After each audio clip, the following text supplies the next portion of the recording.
MiniWarGaming's Beat Matt Batrep. Matthew here from MiniWargaming.com, and welcome to another episode of Beat Matt Batrep. Today we're going to do a Warmachine battle report, and this is going to be with Josh. If you're not familiar with who Josh is, he's actually an employee here at MiniWargaming. So he's brought his 35-point Protectorate of Menoth army, and he's going to be playing against my 35-point Khador army. I actually have a new list I'm going to be trying out with some newly painted models. If you're a Vault member, you've already seen what I've talked about in the pre-game show in the Vault. Otherwise, we're going to still show you the army, so don't worry.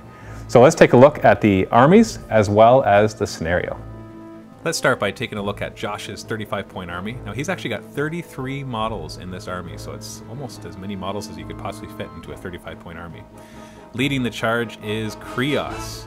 Unfortunately not painted, but we'll let him get away with that today. And surrounding Krios there is a group of bastions. Down here we have the Knights Exemplar. We've actually got two squads, or two units of Knights Exemplar. And then here we have a full unit of Exemplar Errants with their unit attachment. And he's got one Jack. He's got the Fire of Salvation as a character war Jack. And a couple of solos here. We've got Exemplar Errant Seneschals, if that's how you say it, two of those, and a Knights Exemplar Seneschal as well. So that is his 35 points. Ironically, I'm trying out a new army, which happens to be very model heavy as well. I think I have 27 models in total. This is Epic Butcher's Tier 4 list. So we've got Epic Butcher right here, and his battle group is 2 Berserker Warjacks, so they're 6 points each. And then we got Fenris, and he's mounted and dismounted version, of course, for when his mount dies. And over on the other side we have Yuri the Axe, and he's basically a character manhunter. He's actually 3 points just for that one model. He's quite expensive. And then we've got 3 groups of Doom Reavers with their unit attachment, the Grey Lord Escort. And so we've got 3 groups here, all ready to go. Unfortunately, they're not all based yet, so I'm still working on that, but everything is fully painted. So it's actually quite large armies on each side for a 35-point game. So we're very Jack light and very model heavy. Now the scenario is one of the steamroller scenarios where we have the 3 objectives in the middle, and at the end of turn 1, one of them disappears randomly. And then at the end of turn 2, you start capturing objectives by being in base contact with it, and as long as the enemy does not have anything within 3 inches. And then the first person to get 3 points wins. And so it actually does not take very long to get them, so you have to really focus on the objectives. They make a big difference for who will win. And of course, caster kills will always count as an automatic win or loss if you're the one to lose the caster. So deployment-wise, most of my army is advanced deploy. The Doom Reavers are all advanced deploy, and so is Yuri the Axe.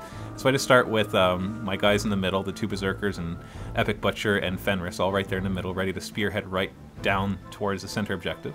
And then I'm basically putting one group of Doom Reavers close to each objective, and that way, no matter which one disappears, my army is ready. And then Yuri the Axe just hid in that forest right there. He had a couple groups that, or the one group that could advance deploy as well, his Exemplar Errants, and so he's putting them up.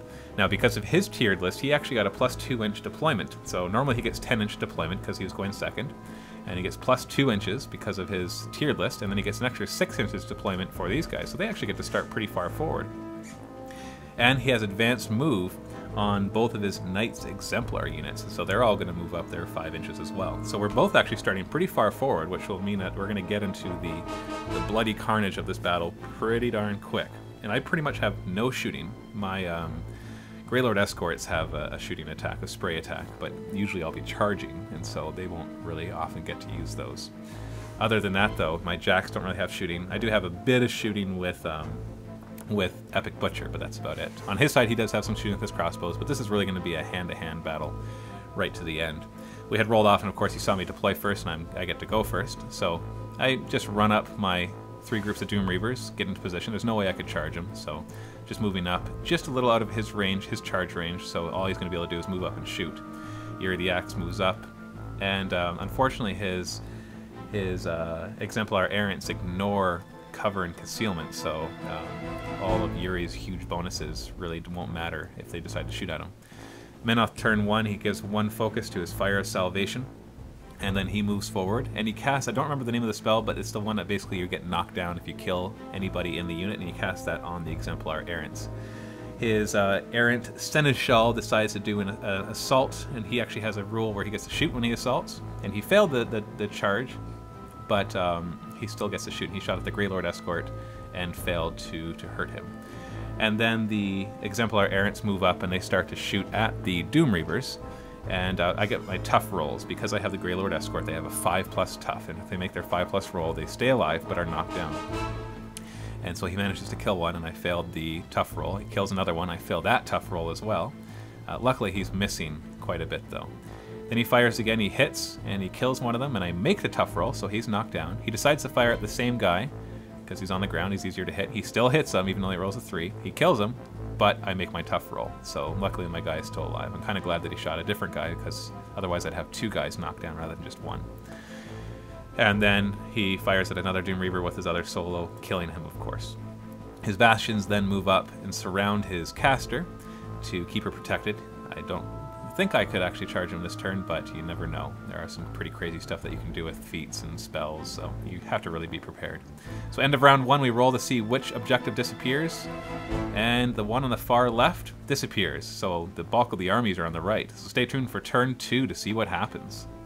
Hey, Matthew here from MiniWarGaming. Thank you for watching the first part of this battle report. The next part should be up quite shortly if it's not up already. Just wanted to let you know quickly that we have actually made a price adjustment on the MiniWarGaming online store for Privateer Press products. What we've gone ahead and done is we've matched the US retail prices. Because before we had it a little higher for the Canadian retail prices because it costs a bit more for us to get it than for American retailers to get it. So we've dropped the retail price down to a US retail, and then we're actually getting 10% off of that. When you combine that with the 5% reward program that we have, you're essentially getting 15% off the price. Of course, if you're a Gold Vault member, you get an additional 10%, so you're almost getting 25% off in that as well. So you can go to store.miniwargaming.com and get full access to all the Privateer Press products at 10% off, plus get the rewards program.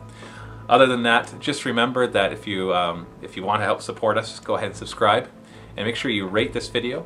And if you're on YouTube, make sure you like it and add it to your favorites if you really liked it. That helps us to get more views and spread the Warmachine battle reports and Warhammer hobby around the YouTube universe. So go ahead, subscribe, like, and add to your favorites if you want to help us out. Otherwise, stay tuned for part 2. Happy wargaming.